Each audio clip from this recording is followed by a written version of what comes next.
Bonjour à tous et bienvenue dans cette nouvelle conférence dédiée à Bélisaire, le général byzantin devenu légende. Cette conférence me tenait particulièrement à cœur puisqu'elle est l'occasion pour moi de vous présenter un personnage historique pour lequel j'ai une affection très particulière et une grande admiration. S'il est assez méconnu de nos contemporains, Bélisaire est pourtant un personnage hors du commun, presque mythique, dont l'histoire a traversé les âges et les frontières et a passionné aussi bien les historiens que les artistes et littéraires du monde entier. Son incroyable épopée n'a rien à envier aux récits fantastiques ou mythologiques et mérite selon moi d'être racontée tant elle est riche en enseignements. J'espère que vous apprécierez ce récit au moins autant qu'il m'a passionné et je vous souhaite à tous une excellente écoute.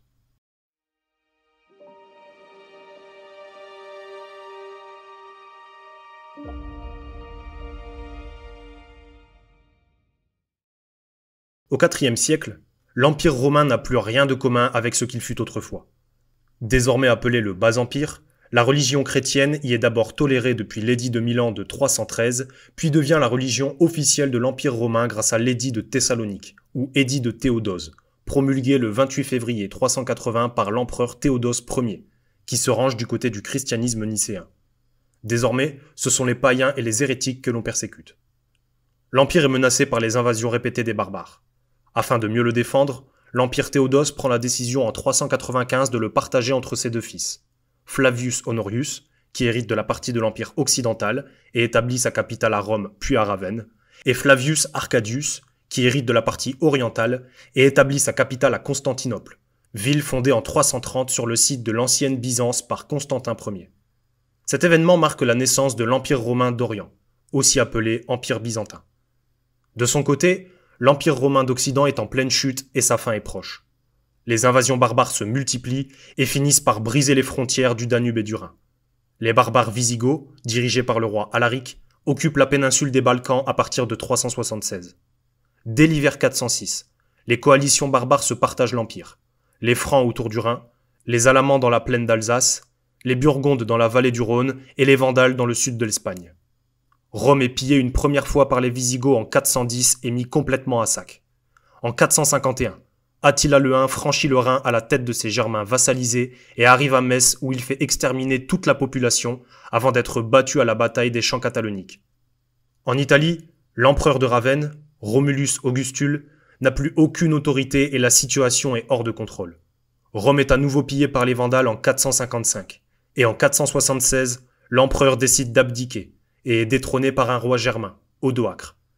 Cette défaite sonne la fin de l'Empire romain d'Occident et marque également la fin du monde antique. Mais l'Empire d'Orient résiste.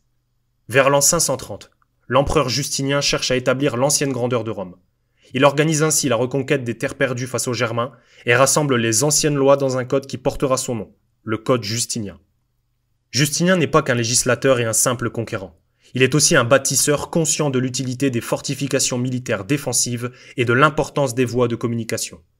Désireux de manifester la grandeur de son règne par l'embellissement des villes, il ordonne la reconstruction de la célèbre église Sainte-Sophie. Justinien n'a qu'un rêve, rendre à l'Empire romain sa grandeur d'autrefois. Les reconquêtes démarrent par la destruction du royaume vandale résidant en actuelle Corse, Sardaigne, Algérie, Tunisie et Libye. Il reprend aux Wisigoths le sud de l'Espagne et mène des luttes sans merci pendant près de 30 ans pour récupérer l'Italie aux Ostrogoths. Toutes ces conquêtes sont en grande partie dues à son plus valeureux général, Bélisaire. L'armée de Bélisaire est principalement composée de cavaliers légers, qui représentent environ le tiers de son effectif, mais dispose également d'une technique inédite qui fait des ravages en mer, le feu grégeois. Une technique qui consiste à enflammer les bateaux ennemis grâce à du pétrole expulsé par un tube. Décrit comme un guerrier à la fois polyvalent, discipliné et accompli, Bélisaire innove à partir de la tradition qu'il a parfaitement assimilée et sera considéré comme le dernier Romain et le premier Byzantin, et parfois même comme le plus grand général que le monde ait jamais connu. Mais Bélisaire est-il réellement à la hauteur de sa gloire? Et qui se cache réellement derrière ce guerrier byzantin devenu légende?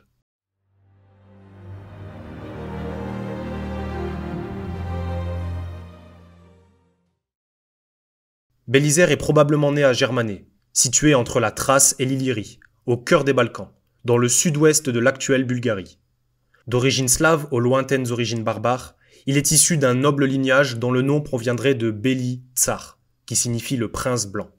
Le blanc étant sa couleur associée et fétiche, elle symbolise son appartenance à l'aristocratie, sa bravoure, sa loyauté, son impartialité, son intégrité et sa pureté. Il est décrit comme étant grand, de bonne mine et particulièrement musclé. Après avoir servi comme garde du corps de l'empereur Justin Ier, il se fait remarquer et obtient en 526 l'autorisation de former un corps de cavalerie lourde, les Bucellahari, ou mangeurs de biscuits, appelés ainsi car ils n'étaient pas nourris, payés et armés par l'État, mais par un particulier aisé, souvent par un général, qui l'emmène effectuer un raid victorieux contre les Gépides au nord du Danube. Ce succès lui permet de porter le nombre de Bucellahari à 1500 hommes, qui seront le fer de lance de ses futures armées. En 527, le nouvel empereur Justinien nomme Bélisaire duc de Mésopotamie, puis officier supérieur de l'armée romaine dès avril 529, et enfin consul en 534. Il est chargé de lutter contre les incursions des Perses sassanides en 530, et défend l'Empire lors de la bataille de Dara contre ses envahisseurs qui sont ses ennemis héréditaires. Cette importante victoire, où les Perses perdent 8000 hommes, augmente la bonne réputation de Bélisaire et conduit à des célébrations à Constantinople. Il repousse également les Huns, et reconquiert de vastes portions de la province d'Afrique et de l'Italie, et fait rayonner, de manière éphémère, l'Empire romain unifié. En janvier 532, il joue un rôle décisif dans la répression de la sédition Nika, un mouvement populaire de protestation qui embrase la capitale et prend des allures de guerre civile. Le pouvoir de Justinien est directement menacé, et ce dernier pense à fuir tant la situation est critique. Mais Bélisaire et Narsès, un autre général, interviennent contre les rebelles et les repoussent. La lutte fait rage, et le nombre de victimes s'élève à plus de 30 000. Lors de son retour de Constantinople, Bélisaire reçoit un triomphe et les honneurs publics. Il devient le premier personnage de l'Empire et l'égal des sénateurs de Rome. En 533, il est à la tête d'une armée chargée de reconquérir le royaume vandale en Afrique du Nord. Au terme d'une campagne menée avec brio, il vainc à 2 reprises et sans grande difficulté le dernier roi vandale, l'illustre Gélimère. 2 ans plus tard, il est envoyé combattre les Ostrogoths lors de la guerre des Goths, dans le but de conquérir l'Italie, qui est le cœur historique de l'Empire romain que Justinien espère reconstituer à tout prix. Bélisaire progresse une nouvelle fois rapidement dans Rome en 536 et soutient victorieusement le siège. Ces campagnes sont perçues comme une ekphrasis du monde romain du 5e siècle. Ses faits d'armes et la vie du général sont racontés dans l'ouvrage Guerre de Procope de Césarée, son secrétaire et conseiller chargé de relater ses aventures. Le 5e siècle voulait être à la fois l'héritier et le continuateur de la grandeur de Rome. Bélisaire avait pour mission de renouveler les hauts faits du passé afin de reconstituer leur héritage et de donner un nouvel éclat à l'Empire. Le rêve de grandeur antique, aussi appelé la Renovatio, devait être incarné par Bélisaire. Et le général se montra digne de son rang au-delà de toute espérance. Bélisaire est décrit comme un militaire exceptionnel, ayant parfaitement assimilé les valeurs antiques et chrétiennes au point de les incarner. Il aurait fait sienne les réflexions de César et de Végès, en exhortant ses hommes à la bravoure et à l'obéissance. L'armée de Bélisaire était très disciplinée et tenue en bonne règle, la manœuvre collective et l'organisation primant sur l'improvisation individuelle. Tout reposait sur la vaillance et la discipline. Il fallait montrer au monde que les armées romaines n'avaient rien de décadente et se différencier des armées grecques, la discipline annihilant toute tentative individuelle. Bélisaire ne supportait pas l'insubordination qu'il réprimait sévèrement. Quand il découvrait un traître, Bélisaire lui faisait couper le nez et les oreilles et l'envoyait sur un âne chez les ennemis. Bélisaire avait aussi la conviction de n'être rien sans son armée, ce qui témoigne de sa grande humilité. Il déclarait « Point de capitaine sans soldat ». Si Bélisaire reste fidèle aux principes de la Rome antique, il fait également évoluer cet héritage de manière technique et idéologique. Il combat à cheval, la cavalerie étant devenue déterminante. Les archers sont aussi des lanciers et ses hommes sont couverts par des cuirasses. Bélisaire est très rigoureux sur l'organisation de son armée, estimant qu'à la guerre, la supériorité ne se mesure pas à la quantité des forces combattantes, mais à leur bonne organisation et à leur courage. À ses yeux, il est important d'avoir de l'admiration et du respect pour les siècles passés, tout en considérant le moderne comme un moyen de perfectionner son art. La prudence et la clémence sont des valeurs chères à Bélisaire qu'il incarne mieux que quiconque.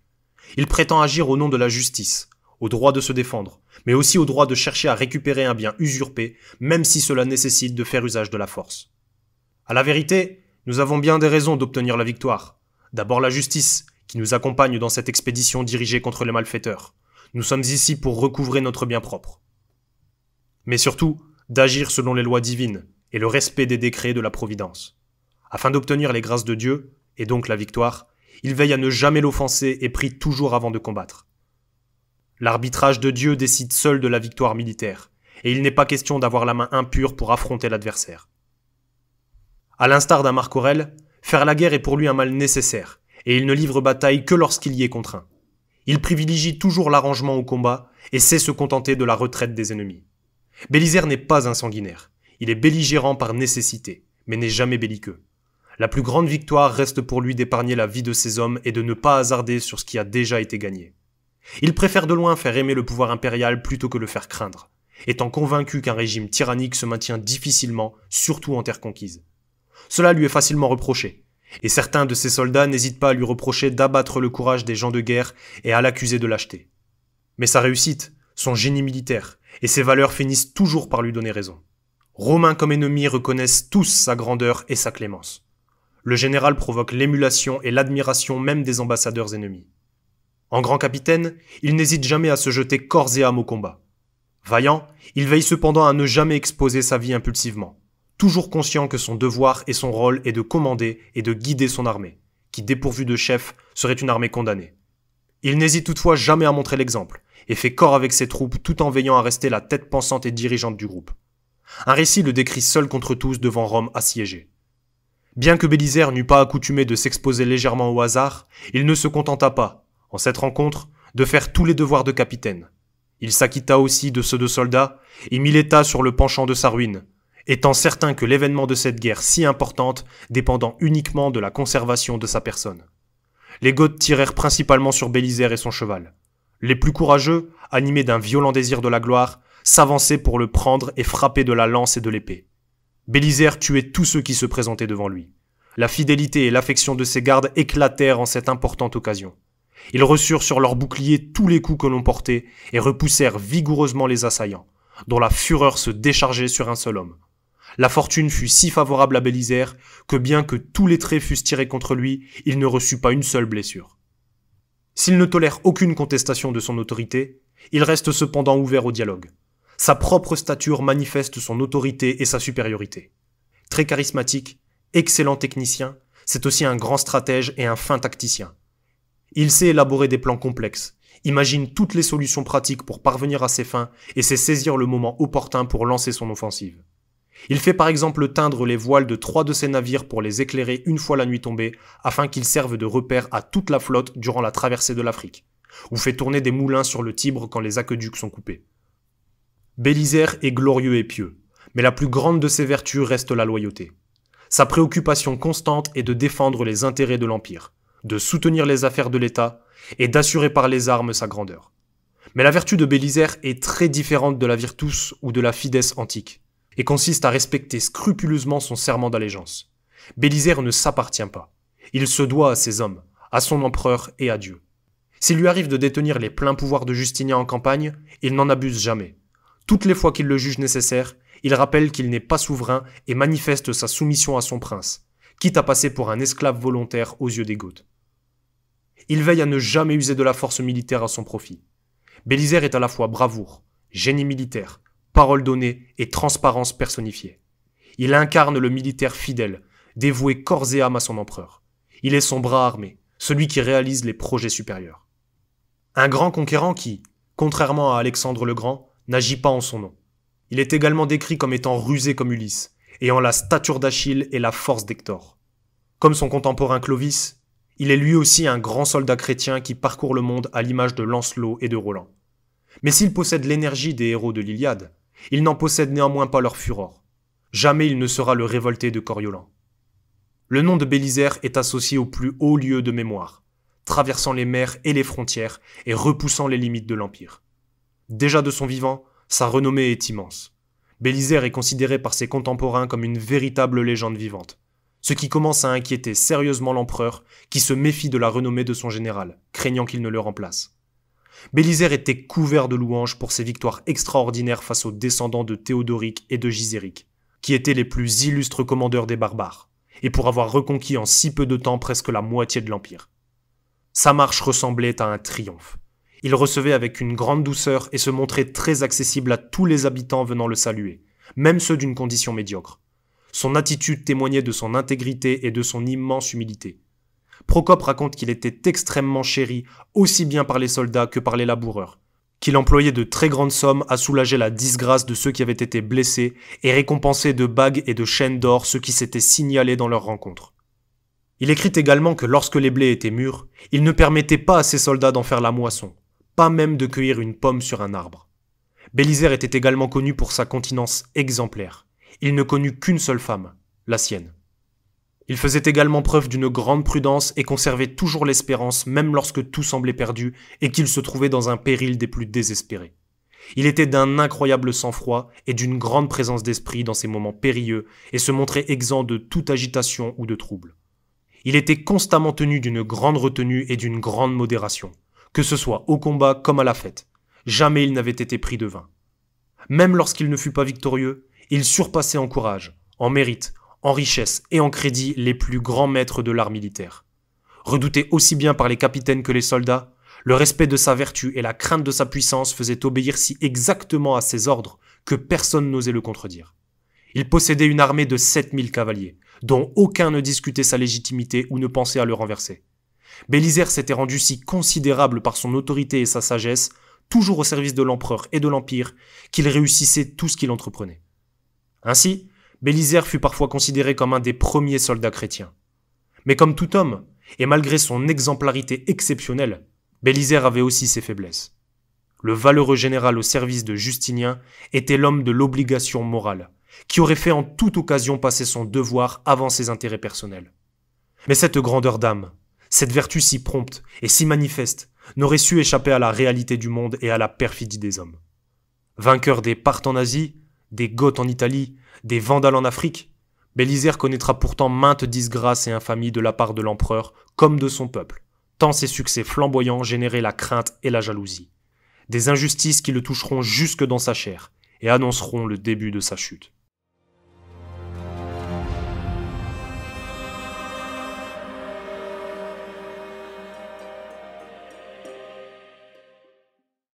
Pourtant dépeint comme un guerrier glorieux, quasiment invincible, voire légendaire dans l'ouvrage Guerre, l'histoire secrète de Procope vient assombrir le portrait du général en révélant sa véritable nature. Bien loin de chercher à diffamer ou à salir la réputation du guerrier byzantin, Procope cherche au contraire à rétablir la vérité sur des faits omis par les romantiques et les romanesques. Car cette fois, ce n'est plus le chef de guerre qui y est évoqué, mais l'homme. Et si Procope ne remet jamais en question l'illustre chef de guerre et le merveilleux combattant qu'est Bélisaire, il livre à travers ses écrits le récit d'un homme bien plus faible que ses exploits pouvaient le laisser penser. En effet, dans son intimité, Bélisaire est décrit comme d'une extrême complaisance, contrastant avec la discipline de fer dont il faisait preuve à la guerre. Il se retrouve à de maintes reprises trompé par son épouse, Antonina, dont il ignore de surcroît le passé de prostituée. Une femme qui est décrite comme machiavélique et sans scrupule par Procope, qui la qualifie de mauvais génie de Bélisaire. Le glorieux général ne serait en fait qu'un mari désabusé et cocu, mené à la baguette par une ancienne prostituée. Le mythe s'effondre. Pourtant, Procope semble faire toujours preuve de compassion à l'égard du général byzantin et ne l'accable jamais. Il atténue volontiers la responsabilité de Bélisaire en indiquant qu'Antonina aurait fait usage de filtres magiques pour annihiler sa volonté. Une légende raconte même qu'elle serait directement responsable du blâme que recevra Bélisaire de l'empereur Justinien quelques années plus tard. Antonina serait la fille d'une prostituée du monde du théâtre, dont le nom ne nous est pas parvenu. À l'époque, le terme théâtre était assez peu flatteur et désignait surtout des artistes peu prestigieux tels que les acrobates, les danseurs ou les jongleurs. À l'image de sa mère, Antonina aurait mené une vie de débauche durant sa jeunesse et aurait eu plusieurs enfants avant son mariage avec Bélisaire. Les écrits de Procope témoignent du mépris qu'elle suscitait chez lui. Cette femme mena dans sa jeunesse une vie obscène et était un personnage dissolu. Elle côtoya plusieurs apprentis sorciers dans l'entourage de ses parents et en apprit suffisamment pour répondre à ses besoins. Elle devint plus tard la femme de Bélisaire, après être devenue la mère de ses enfants. C'est à cette époque qu'elle rencontre Théodora, la future impératrice, avec qui elle serait devenue amie jusqu'à la fin de sa vie. Les deux femmes étant des courtisanes et des actrices durant leur jeunesse, se seraient probablement rencontrées au théâtre. Certains historiens affirment même que la rencontre d'Antonina et de Bélisaire ainsi que leur mariage n'aurait rien de spontané et aurait été parfaitement orchestré et manigancé. Et pour cause, le mariage entre Antonina et Bélisaire aurait eu lieu en 530, au même moment où son amie Théodora devenait impératrice et constituait une cour autour d'elle. Bien curieuse coïncidence que de voir deux amis épouser dans le même temps l'empereur et son général le plus dévoué. Théodora ne serait en effet pas étrangère au mariage d'Antonina et de Bélisaire, ayant probablement fortement suggéré le nom de son ami à Justinien, qu'il aurait ensuite imposé à son général. Antonina était plus âgée que Bélisaire, et bien plus calculatrice. Théodora aurait vu en elle la partenaire idéale pour le général, puisqu'elle serait capable d'administrer les richesses que Bélisaire allait amasser durant ses futures campagnes militaires. À peine arrivée au pouvoir, Théodora nomme Antonina pour devenir la surintendante de la garde-robe, qui petit à petit devient sa principale collaboratrice. Mais cette amitié ne sera pas toujours au beau fixe. Théodora supporte mal les infidélités d'Antonina vis-à-vis de Bélisaire, n'étant pas prête à tolérer le vice et à transiger sur les vertus publiques des dames de sa cour. Procope avait accès aux escapades d'Antonina, puisqu'il était en quelque sorte le secrétaire de Bélisaire, et faisait partie de son cercle rapproché. Il raconte notamment un épisode où Antonina aurait eu une liaison avec le jeune Théodose, qui ne serait ni plus ni moins que le filleul de Bélisaire. Une dispute aurait alors éclaté entre Antonina et l'impératrice, qui ne supportait plus les infidélités de son ami. Bélisaire, lui, restait sans réaction. Rien n'indique en revanche s'il était au courant des agissements de sa femme, même si le doute est permis. Malgré leurs différends à ce sujet, les deux femmes continuaient de travailler en étroite collaboration. Antonina était en quelque sorte l'agent de Théodora, qui aurait couvert les aventures extra-conjugales de son ami afin de gagner son dévouement et sa confiance. En conservant ses secrets, Théodora s'assurait de la fidélité d'Antonina. Bélisaire aurait eu une vie personnelle indigne, qui aurait fini par nuire à l'autorité que sa fonction exigeait et que son prestige et ses compétences justifiaient. Dans l'histoire secrète, Bélisaire apparaît comme complaisant jusqu'à la stupidité, entièrement dépendant de la volonté de sa femme, qui aurait fait de la faiblesse et de la bêtise de son mari un sujet de moquerie générale. L'aveugle crédulité de Bélisaire et son absence totale d'honneur personnel sur le point des affaires conjugales iront jusqu'à lui faire perdre sa crédibilité auprès de ses soldats, qui le déconsidéreront. Procope voyait en cette humiliation une façon pour Justinien et Théodora d'épargner Bélisaire du pouvoir.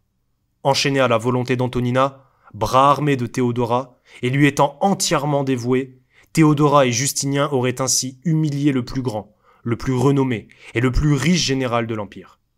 Disgracié, humilié et désavoué, Bélisaire ne représentait plus un danger pour l'État. Comble de l'humiliation, Antonina parvint à rompre l'union secrète décidée par Théodora entre leur fille unique et son petit-fils, Anastase, et fit annuler le mariage entre l'héritière du plus éminent sujet de l'Empire et un bâtard. Une manœuvre qui n'était en fait qu'un prétexte pour récupérer l'or de Bélisaire. Cet épisode déshonora irrémédiablement leur fille. Et pourtant, Bélisaire resta une nouvelle fois passif et acheva de perdre sa réputation. Mais ce n'est pas encore la pire chose qui pouvait arriver au général.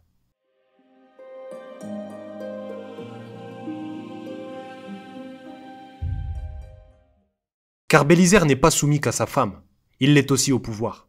Sa soumission totale à l'ordre établi et son indigne complaisance l'ont logiquement fait devenir le jouet du pouvoir. En 543, Bélisaire est rappelé du front d'Orient pour être envoyé en Italie à la suite d'une maladie de Justinien. Plusieurs généraux parmi Bélisaire au poste en Orient sont rappelés. Ils sont accusés par Théodora de s'être rebellés et d'avoir essayé d'empoisonner l'empereur. Une accusation dont les conséquences pouvaient être très lourdes pour le général. Pourtant innocent de toutes les fautes dont on l'accusait, l'empereur destitua Bélisaire de son commandement sous la pression de sa femme. Ses lanciers et ses porte-boucliers furent répartis par tirage au sort parmi les chefs de guerre et les eunuques du palais. Il fut même interdit de le fréquenter. Ses richesses accumulées par ses anciennes conquêtes furent également confisquées. Pitoyable spectacle. On vit alors un glorieux général condamné à errer dans Byzance comme un simple paria, constamment seul et soucieux, triste et tremblant de la crainte d'un nouveau complot pouvant lui être fatal. Cet événement est raconté par Procope. Accueilli sans bienveillance par l'empereur et l'impératrice, moqué de surcroît en ces lieux par des gens de conditions basses et communes, il rentrait chez lui, tard dans la soirée, en se retournant fréquemment durant le trajet et en surveillant à la ronde pour voir de quel côté surviendraient ceux qui allaient le tuer. Déjà lors de sa reconquête de l'Afrique, Bélisaire avait été calomnié et jalousé et même suspecté de vouloir renverser Justinien. De même lors de la sédition de Nica, où Bélisaire sauva loyalement l'Empire en exécutant l'usurpateur Florianus après avoir pourtant été destitué de son commandement. Ou encore lors de la campagne d'Italie, où suite à un revers, Justinien remplaça Bélisaire par Narcès et le réduit au rang de comte des écuries, ce qu'il avait été par le passé, pour l'humilier. et même suite à la guerre contre les Huns, le général fut de nouveau la cible d'une conspiration en 562. Mais l'ingratitude de l'État ne l'empêchait jamais de faire son devoir et de reprendre les armes. Et peu à peu, une destinée tragique se nouait. Lors de la prise de Byzance par les Turcs, sur la demande de l'empereur, Bélisaire fit entourer Constantinople de grandes murailles de défense, et cette œuvre magnifique lui valut la faveur de Justinien, mais souleva la jalousie des courtisans qui l'accusèrent d'aspirer à la couronne impériale. L'empereur prit peur, et condamna alors Bélisaire à 3 ans de prison. Son emprisonnement dura jusqu'à ce que les ennemis vinrent ravager l'Empire et piller les villes. L'empereur fit armer la grande flotte, mais ne disposait de personne pour la commander. Sur les conseils du peuple, il rappela alors Bélisaire et le chargea de la défense. Bélisaire remporta la victoire et conduisit son armée jusqu'en Angleterre où ils conquirent tout le pays. Bélisaire repartit de cette expédition avec un grand butin et le roi comme prisonnier. À son retour, il fut acclamé et couvert de récompenses. Mais la jalousie des courtisans revint et les complots recommencèrent. Lorsque les Perses revinrent attaquer l'Empire, l'empereur rassembla son armée mais n'avait personne pour la diriger. Une nouvelle fois, il appela Bélisaire, qui accepta, et remporta de nouveau la victoire. L'empereur regretta alors son erreur et fit récompenser Bélisaire. Mais l'histoire de Procope s'arrête sans que nous puissions connaître la fin de la vie et la mort de Bélisaire. Ce qui est certain, en revanche, c'est qu'en le calomniant, les courtisans ont directement provoqué la perte du plus illustre d'entre eux. Justinien n'aurait pas agi par jalousie, mais simplement par prévention, pour faire taire les rumeurs et écarter une potentielle menace du trône. Ainsi, puisque Bélisaire ne voulait être empereur, puisque sa faiblesse, à moins qu'on y vît ses exigences morales, lui interdisait la révolte, sa fin devait être le reflet de son renoncement.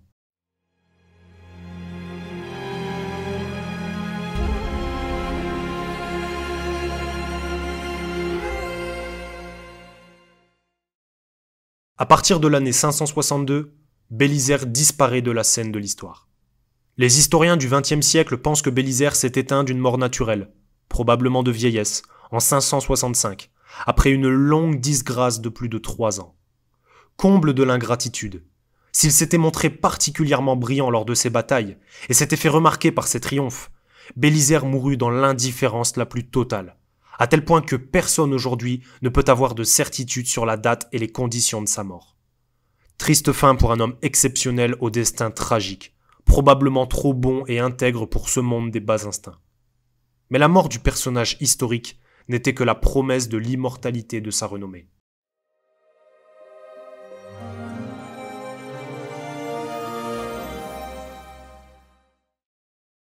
La faiblesse de son caractère ferait passer sa vertu pour de la lâcheté. Bélisaire est à la fois grandeur et déchéance, exigence morale et impuissance. Son infortune est un malheur public et scandalise les ambassadeurs étrangers, témoins de cette profonde ingratitude. Son histoire se propage alors sur les routes du monde. L'infortune privée de Bélisaire devient emblématique de toute la vie de celui qui souffrait des outrages impies de la part de ceux qui, moins que tous, auraient dû le traiter ainsi. Alors que tout laissait penser qu'il se révolterait et braverait l'infortune, Bélisaire l'a acceptée sans combattre et s'est laissé emporter par elle. Cruel paradoxe pour celui qui passa pourtant sa vie à se battre. Bélisaire ressemblait bien trop aux hommes pour en être un modèle. Et pourtant, il demeure la fragile exception d'un siècle corrompu qui concrétisa la réunification romaine. Malgré ses infortunes et les divers complots et injustes punitions que dut endurer Bélisaire, l'Empire byzantin était pourtant loin d'être si décadent et corrompu. C'est du moins ce que commente Louis Cousin, président de la Cour des monnaies, historien et avocat français sous Louis XIV, dans son œuvre intitulée « Histoire de Constantinople depuis le règne de l'ancien Justin jusqu'à la fin de l'Empire », qui considère comme Procope que l'Empire romain chrétien d'Orient n'a pas dégénéré et que Constantinople égalait Rome.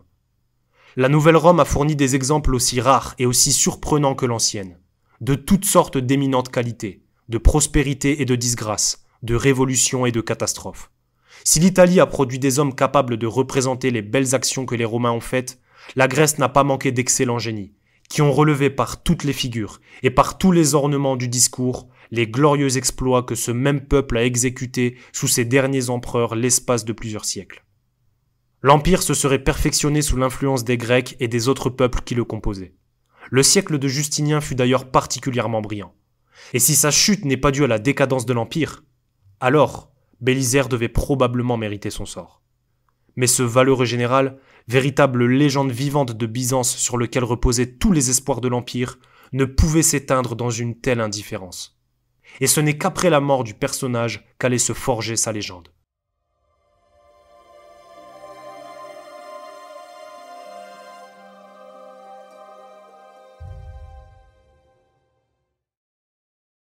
Après une terrible disgrâce, la légende populaire voudrait que Bélisaire aurait été fait aveugler par Justinien et réduit à la condition de paria, errant dans les rues de Byzance, implorant l'aumône aux passants. L'aveuglement punissait généralement le crime de lèse-majesté, mais pouvait aussi parfois être synonyme de clémence, car la mutilation disqualifiait l'individu sur le plan politique sans lui ôter la vie, bien que cette version soit contestée aujourd'hui. Une autre légende raconte que Bélisaire aurait été accusé de conjuration et arrêté avant d'être relâché et rétabli, et qu'il mourut rongé par l'amertume et la solitude. Alors, qu'est-il vraiment arrivé à Bélisaire ? Encore aujourd'hui, nul ne peut l'affirmer avec certitude, mais son influence sur la postérité demeure. L'ombre de Bélisaire n'a pas seulement accompagné le Moyen-Âge, elle est une de ses créations. Et s'il sera oublié de ses contemporains, il ne le sera pas de la mémoire des hommes et de l'histoire. Dès le Moyen-Âge, Bélisaire est placé sous le signe de la religion et devient une figure mystique, presque christique. Tout comme notre Seigneur Jésus-Christ, lui aussi est injustement accusé de crimes de trahison contre l'Empire. Alors, Bélisaire devient d'abord un personnage de la littérature occidentale et ses infortunes sont utilisées par l'Église à des fins d'édification. Puis, elles sont traitées de manière profane, en questionnant les valeurs aristocratiques fondatrices d'un nouvel héroïsme. Dante dans la Divine Comédie fait apparaître Bélisaire au 2e ciel, celui de Mercure, là où se trouvent les âmes de ceux qui firent le bien pour acquérir honneur et gloire. Dante le décrit d'ailleurs comme le défenseur des valeurs antiques et comme l'ambassadeur d'un empire éclatant qui formait avec l'Église un modèle idéal. Puis une autre légende viendra forger le mythe du général.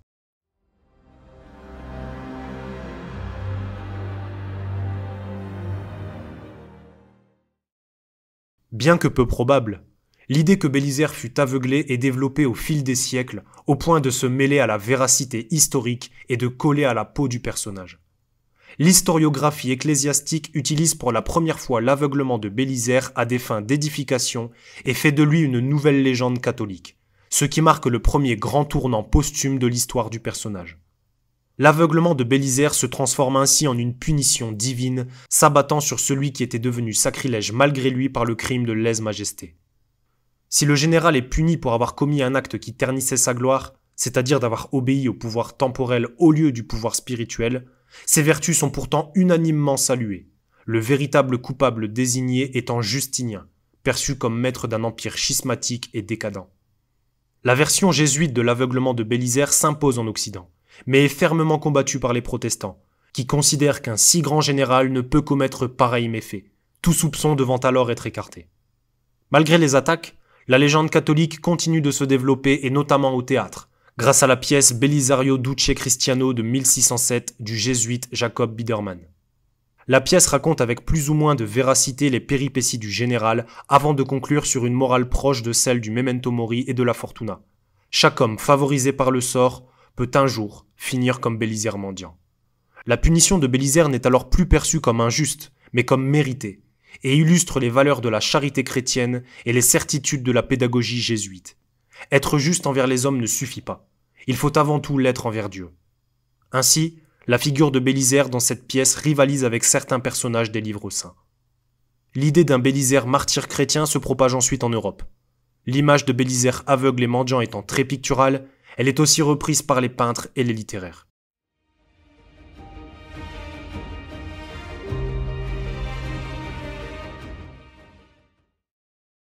Sur les différents tableaux représentant Bélisaire, on retrouve cette apparence du Christ en cuirasse où les restes de son armure témoignent de son passé glorieux de général. L'œuvre laisse transparaître la profonde tristesse et le malheur d'un Bélisaire miséreux annonçant sa chute. Son jeune guide apprend de lui que la fortune est mensongère. Le Bélisaire de David n'est pas seulement l'œuvre la plus célèbre sur le thème, c'est aussi et surtout la convergence de toutes les traditions littéraires et picturales du thème de Bélisaire. Perçu comme héroïque jusqu'au XVIIe siècle, son refus d'un destin individuel brillant et son manque d'énergie et de caractère le contraignant à la passivité ne pouvaient faire de lui un héros. Ses exigences vertueuses ne parurent alors non plus comme les signes d'un héros, mais d'un philosophe et d'un sage. Bélisaire devint en quelque sorte, pour reprendre l'expression d'Anne-Sophie Barovecchio, un nouveau Socrate dans un corps d'Oedipe. L'infortune de Bélisaire se manifeste en un déséquilibre tragique entre celui qui a donné et celui qui a reçu, ou en l'occurrence, qui n'a pas reçu. Bélisaire se situe au-delà de l'éthique et de la morale, et devient une incarnation de la vertu. Sa grandeur d'âme, sa fidélité à toute épreuve, et la constante de ses malheurs illustrent en effet à merveille le destin du sage. Le dernier grand général de Rome, tel qu'il est présenté dans l'œuvre de Marmontel, devient un martyr de la vérité et de la raison. Bélisaire ne vit pas simplement conformément à la morale, il devient la morale, et l'incarne jusqu'à la tombe.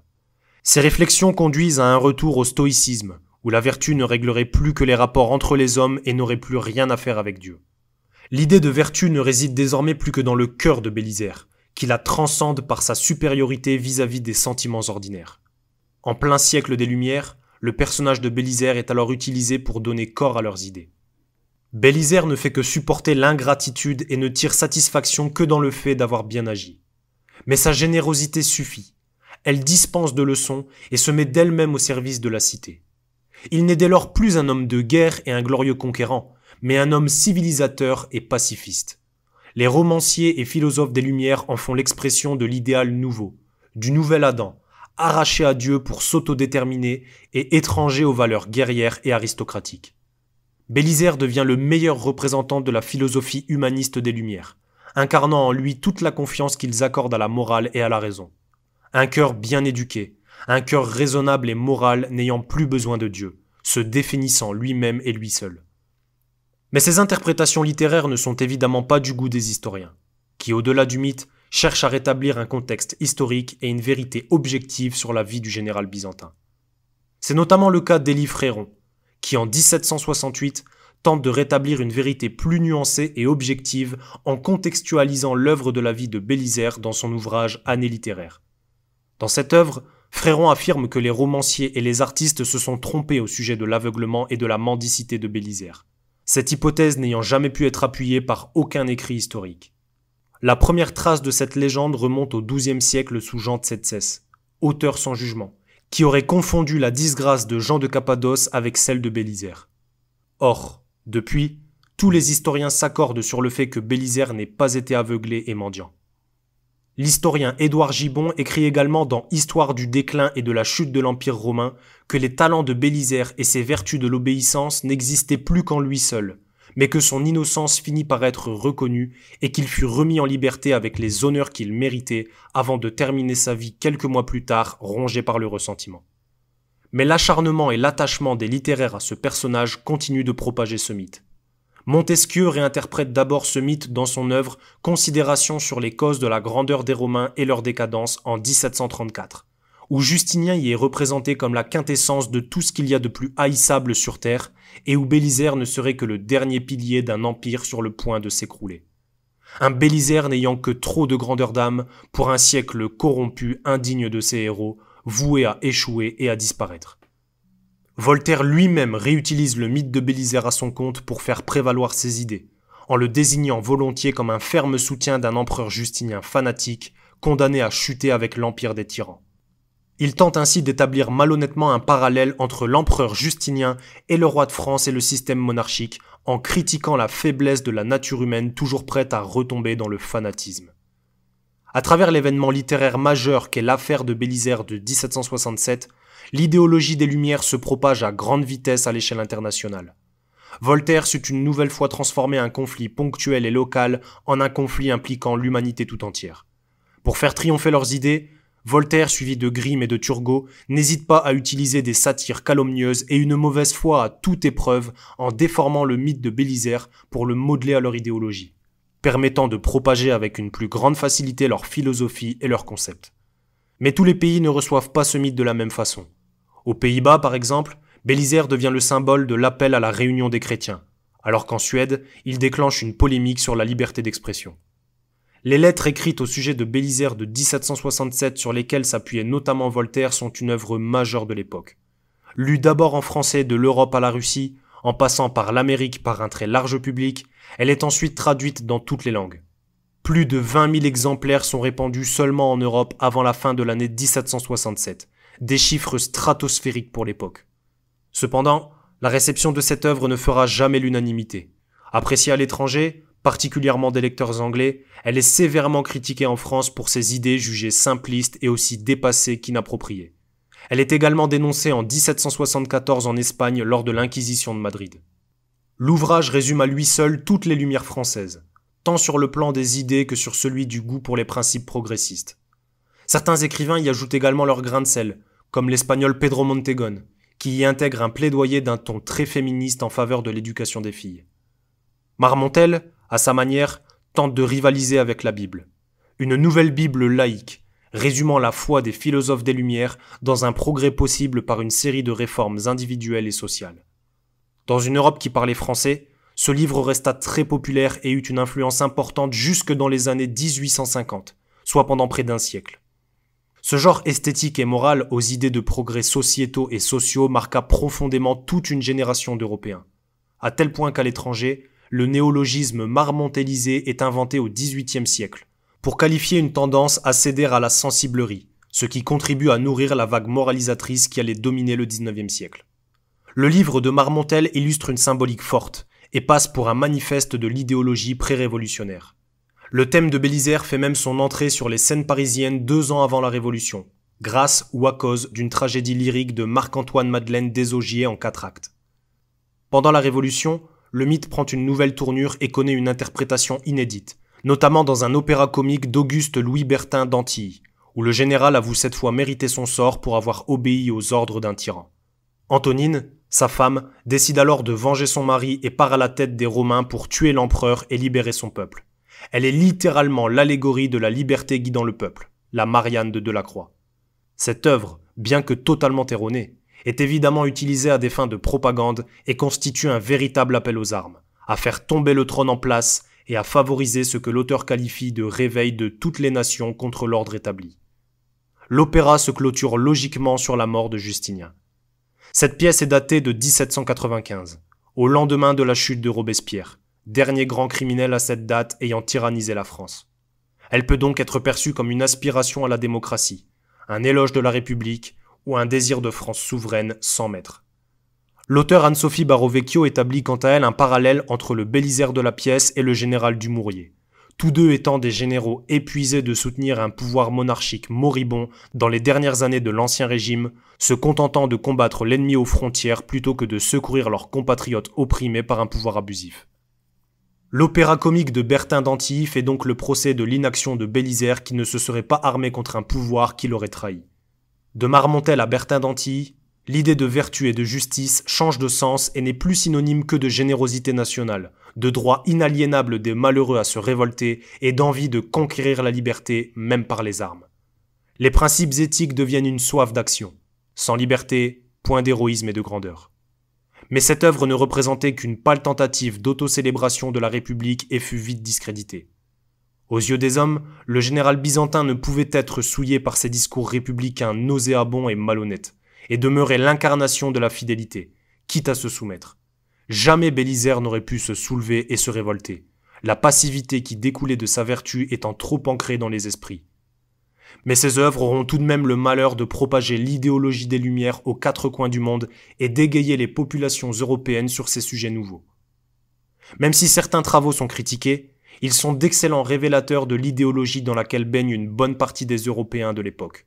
La rébellion, la quête de liberté et la course insatiable au bonheur. Au fil du temps, le personnage de Bélisaire tel que décrit par les révolutionnaires et les philosophes s'essouffle et revient progressivement au personnage du héros. D'autres œuvres redorent le blason du grand général, comme la chanson de Pierre-Jean Garat de 1795, où le général byzantin est décrit comme un guerrier malheureux, un soldat sacrifié et un père protecteur abandonné. Au début du XIXe, le cosmopolitisme des Lumières laisse place à une montée en puissance des identités et à une volonté de puissance prête à tout au nom de la grandeur. Le mythe de Bélisaire n'est pas mort. Il survit et s'ancre profondément dans l'esprit des Européens. Le sacrifice de Bélisaire, bien qu'inutile ou voué à l'échec, marque toujours les esprits. Son infortune est notamment reprise par les militaires, qui reconnaissent en lui cette incarnation du soldat tombé pour sa patrie et qu'ils se doivent d'honorer, quand d'autres contestataires dénoncent son acte comme absurde, le réduisant à de la chair à canon pour un État ingrat. Débarrassé des préjugés que les Lumières avaient essayé d'instaurer en lui, le mythe de Bélisaire redevient éloquent et de nombreux auteurs du XIXe siècle mentionnent à nouveau le nom du général dans leurs ouvrages. Chateaubriand dans Les Martyrs, Stendhal dans La vie de Henri Brulard, ou encore De Vigny dans Le journal d'un poète. Chateaubriand évoque encore Bélisaire dans Itinéraire de Paris à Jérusalem et introduit une longue réflexion sur la notion de révolution. Bélisaire, au reste, était digne de ses succès. C'était un de ces hommes qui paraissent de loin en loin dans les jours du vice, pour interrompre le droit de prescription contre la vertu. Malheureusement, ces nobles âmes qui brillent au milieu de la bassesse ne produisent aucune révolution. Elles ne sont point liées aux affaires humaines de leur temps. Étrangères et isolées dans le présent, elles ne peuvent avoir aucune influence sur l'avenir. Dans le siècle de Bélisaire, les événements étaient grands et les hommes petits. C'est pourquoi les annales de ce siècle, bien que remplies de catastrophes tragiques, nous révoltent et nous fatiguent. Nous ne cherchons point, dans l'histoire, les révolutions qui maîtrisent et écrasent des hommes, mais les hommes qui commandent aux révolutions et qui soient plus puissants que la fortune. Il rappelle enfin avec lassitude que Bélisaire n'eut pas les yeux crevés sous l'ordre de Justinien et que cela n'eût été, après tout, qu'un bien petit événement dans la grande histoire de l'ingratitude humaine. Madame de Genlis, dans son œuvre Bélisaire de 1808, tente même de revenir à un Bélisaire transcendant et christique. La résignation de Bélisaire lui étant impensable car profondément indigne de sa grandeur. Elle entreprend alors de réformer le caractère de Bélisaire et donne à Justinien un tempérament impulsif et révolté, en faisant de Gélimère, le dernier roi vandale et ennemi de Bélisaire, un saint. Son Bélisaire se plie au pardon des offenses et à la charité chrétienne, pendant que Justinien s'engage sur la voie de la rédemption. Madame de Genlis conçoit dans cette œuvre la littérature comme un exercice de dévotion, où la majesté royale est défendue et fait des sentiments religieux la source de la véritable grandeur d'âme de l'intéressé. Cette œuvre, bien que critiquée par certains journalistes de l'époque, donne une impulsion nouvelle au personnage de Bélisaire et de Gélimère. Un poème anonyme offre le memento mori que le roi vaincu aurait adressé au général victorieux. La faveur des tyrans n'a qu'un règne éphémère, et ta grandeur aussi peut être passagère. Un jour, peut-être, un jour, errant et fugitif, plus malheureux encore qu'un malheureux captif, gémissant et flétri par l'âge et l'infortune, de l'amitié d'un roi ressentant l'amertume, n'attendant que la mort pour cesser de souffrir, ta bouche implorera de quoi ne pas mourir. Tu tendras aux passants une main encore fièvre, et ta honte fera courber ta tête altière. Après m'avoir contraint à fléchir sous ta loi, peut-être seras-tu plus à plaindre que moi. La grandeur d'âme du héros de Marmontel laisse désormais place à un héros passé à côté de son destin. Traversant les âges et les frontières, le mythe de Bélisaire est constamment réinterprété et réutilisé, chacun peignant la gloire du général sous un angle inédit, bien que l'œuvre de Marmontel soit devenue une référence. Étienne de Jouy, dans son œuvre consacrée à Bélisaire, reprend quant à lui l'image d'Agathias en comparant la détermination de Bélisaire à celle de Léonidas lors de la bataille des Thermopyles. Dans cette pièce, plus question de révolte ou de déchéance chez Bélisaire. Justinien regrette son acte envers son valeureux général qui s'éteint dignement au combat. Romains, cette journée où triomphent nos armes condamne la patrie à d'éternelles larmes. Bélisaire a paru pour vaincre et pour périr, sa dernière victoire et son dernier soupir. Ce mortel vertueux, ce guerrier magnanime, couronne en expirant sa carrière sublime, et vainqueur du trépas, descendra chez les morts, heureux de vos regrets, vengé par mes remords. Et lors de son dernier soupir, Bélisaire répond alors : Par-delà le tombeau, si vous m'aimez encore, honorez ma mémoire, et ne me vengez pas. L'image d'un Bélisaire résistant à l'ennemi et mort au combat se propage alors et se popularise. Au fil du temps, Bélisaire devient l'emblème de la résistance, notamment en France, au moment où elle est envahie après avoir régné sur toute l'Europe. Le Bélisaire français est né avec les premiers chants patriotiques et révolutionnaires à son effigie. En 1842, par exemple, la chanson Bélisaire de la Grande Armée de Pécatier compare Milhaud, ex-brigadier de la Grande Armée devenu aveugle, au général byzantin. La chanson dénonce le scandale des demi-soldes et les vers scandent la nostalgie de l'époque impériale sous la monarchie de Juillet. Le souvenir de l'ancien combattant devant être respecté, Bélisaire devient le représentant d'une génération de héros plaints par Victor Hugo et rêvés par Stendhal. La question de la morale de Bélisaire est désormais un problème social. Le peuple français réclame justice et dette d'honneur. Dans Voyage au bout de la nuit de Céline, Bélisaire est cette fois décrit comme un soldat dans l'horreur des tranchées. un Bélisaire des temps modernes n'agissant plus par vocation, mais étant entraîné malgré lui dans la chute d'un empire. Il n'est plus guère question d'agir par vertu ou par devoir. Bélisaire ne veut plus mourir. Une partie du rêve héroïque meurt avec la Grande Guerre. Au lendemain de la Première Guerre mondiale, Bélisaire devient l'emblème des soldats utilisés et oubliés une fois leur service rendu. Le capitaine Beauchamp rédige à ce propos un fascicule intitulé « Le casque de Bélisaire », où ce dernier est disgracié par Justinien, étant pourtant un ancien combattant. Passé la guerre, point de gratitude. Bélisaire passe du saint au coupable, du guerrier au philosophe, du martyr au résistant. Il ne cesse de déchaîner les passions et intéresse aussi bien les historiens que les artistes, à tel point qu'il est aujourd'hui difficile de démêler le vrai du fantasmé et l'homme de la légende. Dans les consciences des uns, Byzance est une entité politique et culturelle pleinement intégrée à la tradition hellénistique. Pour d'autres, elle est décadente et obscurantiste. Alors, face à toutes ces contradictions, que devons-nous finalement retenir de Bélisaire ?